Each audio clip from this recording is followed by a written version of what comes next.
Shri Krishna everyone. सो भाई student जिनको math में अभी भी टेंशन लग रहा है ना, तो आप जिस तरीके से पढ़ रहे हो वैसे पढ़ना बिल्कुल अभी छोड़ दो, ठीक है। क्योंकि जो टाइम आपके पास है ये बहुत ही ज्यादा आपके लिए वैल्यूएबल टाइम है, और इस वैल्यूएबल टाइम को अगर सही तरीके से अगर यूटिलाइज अगर करो तो अभी भी आपके पास वो वक्त है जिससे कि आप अपने एग्जाम को बहुत ही अच्छी तरीके से दे पाओगे। सो भाई आपके ही डिमांड से इस वीडियो को मैं फिर से लेकर के आई हूँ, जहाँ की हम लोग बात करेंगे कुछ easy chapters and moderate chapter, ठीक है। हार्ड नहीं, बिल्कुल हार्ड नहीं समझना। हार्ड अगर ले लेंगे अगर दिमाग में कि हार्ड चैप्टर, तो ये बस हार्ड ही आपको लगेगा, इसीलिए इजी एंड मॉडरेट चैप्टर, ठीक है।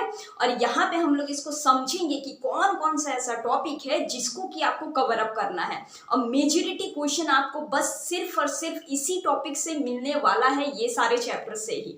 इसके पहले मैंने एक वीडियो बनाया था जिसमें कि मैंने आपको बताया था कि कौन कौन से ऐसे चैप्टर्स है जिसमें कि आप हाई स्कोर कर सकते हैं, और वही चैप्टर को आपको फॉलो करना है।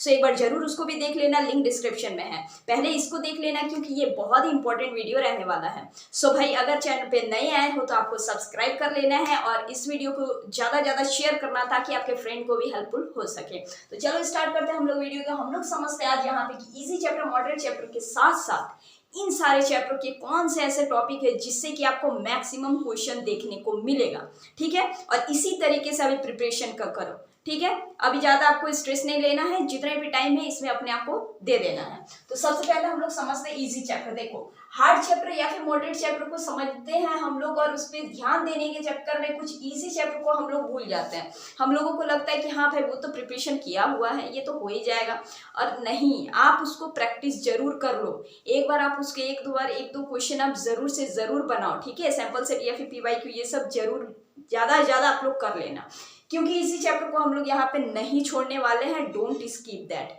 ठीक है। क्योंकि देखो ये टाइम कंजप्शन कम है, इसमें आपका अगर पकड़ है तो आप बहुत अच्छे नंबर ला सकते हो। सबसे पहले बात करते हैं हम लोग पॉलिनोमियल का, ठीक है। देखो इजी में कौन कौन आता है? Polynomial, second pair of linear equation, third application of trigonometry, fourth circle, 5 coordinate geometry, 6 statistics and 7 probability, ठीक है। ये सारे हमारे इसी चैप्टर्स में आते हैं, इसलिए ज्यादा आपको टेंशन लेने का बिल्कुल भी जरूरत नहीं है। बहुत इजी से आप क्वेश्चन को कर पाते हो यहाँ पे, ऑलराइट। और मॉडरेट में हमारा कौन आता है? Arithmetic progression, then real number, surface area and volume, area related to circle, 5 number हमारा क्वाड्रेटिक इक्वेशन, 6th नंबर हमारा ट्रायंगल, एंड 7th में हमारा ये आता है इंट्रोडक्शन ऑफ ट्रिग्नोमेट्री, ओके। ये सारे कुछ मॉडरेट एंड इजी चैप्टर थे।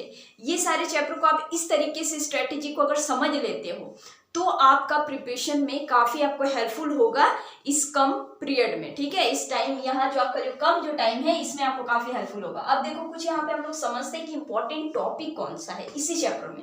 एक चैप्टर में तो बहुत सारे टॉपिक दिए हुए, अभी इतना अगर करने अगर बैठ जाओगे तब तो हो जाएगा फिर, ठीक है। सो यहाँ पे कुछ ऐसा टॉपिक हम यहाँ पे छाट के लाए जिससे कि ज्यादा से ज्यादा आपको क्वेश्चन देखने को मिलेगा अपने क्वेश्चन पेपर में, ठीक है। सो आपको यहाँ पे क्या क्या करना है समझो।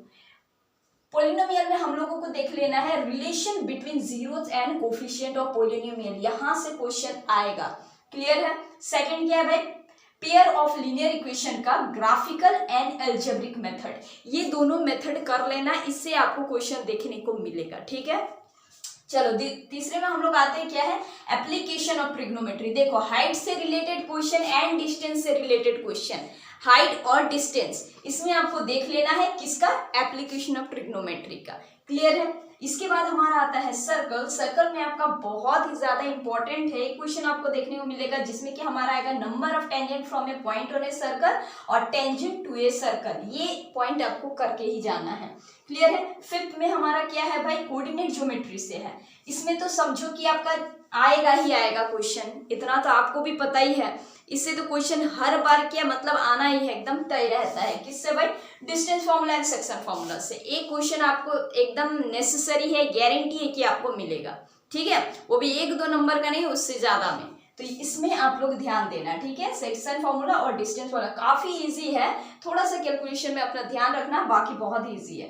6th में हमारा स्टैटिस्टिक्स, यहाँ से तो आप एकदम क्लियरली आप नंबर उठा सकते हैं ये दोनों चैप्टर से, स्टैटिस्टिक्स और प्रोबेबिलिटी, जिसमें कि मैंने आपको बताया था यहाँ पे कि 3 मार्क्स आप बहुत इजीली यहाँ से ऑब्टेन कर सकते हैं, ठीक है।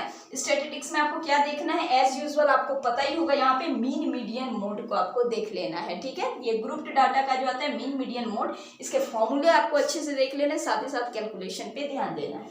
उसके बाद क्या है हमारा प्रोबेबिलिटी में आपको डाइस से related, coin, card and days से रिलेटेड प्रोबेबिलिटी का क्वेश्चन आपको मिलेगा देखने के लिए, ठीक है। सो ये सारे क्वेश्चन में कम से कम 5-6 क्वेश्चन कर लेना, इससे क्या होगा कि आपका थोड़ा सा प्रैक्टिस हो जाएगा, क्लियर। और अगर आपको फिर भी अगर प्रॉब्लम अगर रहेगा कोई भी चैप्टर्स में या फिर कोई भी क्वेश्चंस वगैरह में, तो आप यहाँ पे डायरेक्टली पूछ सकते हैं। चलो अब हम लोग आते हैं मॉडरेट चैप्टर में। आपको देखना है अर्थमेटिक प्रोग्रेशन का इंपॉर्टेंट पॉइंट है भाई क्या है, nth term of AP and sum of the first nth term of, ये तो समझो कि आ ही गया ये क्वेश्चन एपी में, अर्थमेटिक प्रोग्रेशन में इससे क्वेश्चन आ ही गया, एकदम गारंटी एकदम ले लो, ठीक है। सेकंड में हमारा रियल नंबर, रियल नंबर में क्या आएगा भाई आपका fundamental theorem of arithmetic theorem, ठीक है, ये देख लेना। और दूसरा यहाँ पे आपका है रिविजिटिंग ये इरेशनल नंबर, ठीक है, ये भी आपको देख लेना है। थर्ड में हम लोग आते हैं सरफेस एरिया एंड वॉल्यूम में आपको क्या करना है। देखो सरफेस एरिया एंड वॉल्यूम में आपको क्या करना है, यहाँ पे आपको सिलेंडर, कोन और हेमिस्फीयर, ये तीनों का आपको यहाँ पे देख लेना है, ठीक है।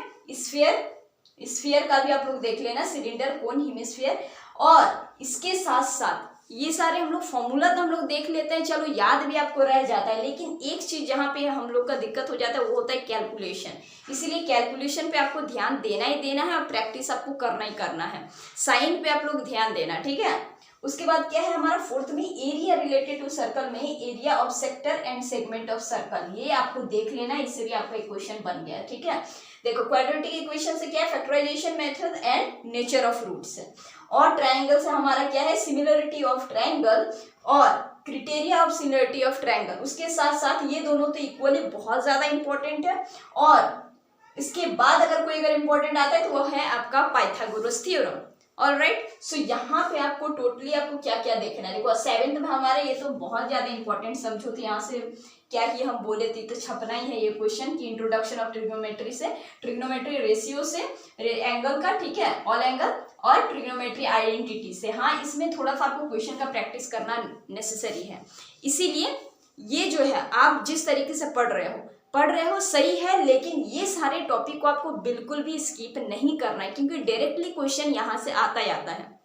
और ये सारी बातें पीवाईक्यू को आप एनालाइज करके खुद से भी जान सकते हो। इसीलिए आपको अभी करना क्या है, अभी इसके अलावा जो भी टॉपिक्स है अगर आपका क्लियर है तो सही है, लेकिन अगर आपका वो क्लियर नहीं है तो आपको न्यू टॉपिक बिल्कुल भी नहीं लेना है। और ये सारे टॉपिक को आपको बस कवर अप करके जाना है। इतने सारे टॉपिक भी अगर कवर कर लेते हो तो समझो कि बहुत अच्छे नंबर से आप पास आराम से हो जाओगे, ठीक है। सो आपको यहाँ पे फाइनली क्या करना है, ये सारे टॉपिक को बिल्कुल भी स्किप नहीं करना है। ये सारे चैप्टर्स पे आपको ध्यान से अच्छे से कर लेना है। और साथ ही साथ जो मार्किंग स्कोरिंग किस तरीके से है, सबसे ज्यादा किसका है, हमारा ज्योमेट्री, अलजेब्रा, ये सारे कुछ जो इंपॉर्टेंट जो है ट्रिग्नोमेट्री का, ठीक है, मेंसुरेशन का, ये सारे चैप्टर तो आपको बिल्कुल भी नहीं छोड़ना है, ये सारे को आपको देख लेना है, ठीक है। इसके अलावा कोई भी अगर प्रॉब्लम हो, कोई भी इश्यू हो एग्जाम से रिलेटेड तो आप लोग पूछ सकते हैं। और कोई भी अगर चैप्टर में अगर दिक्कत अगर है तो भी पूछ सकते हैं। तो बस आज के लिए इतना ही रहने देते हैं हम लोग वीडियो को। फिर से हम लोग मिलेंगे एक नेक्स्ट वीडियो में। तब तक के लिए हंसते रहिए, खुश रहिए और प्रिपरेशन को अच्छे से लगे रहिए।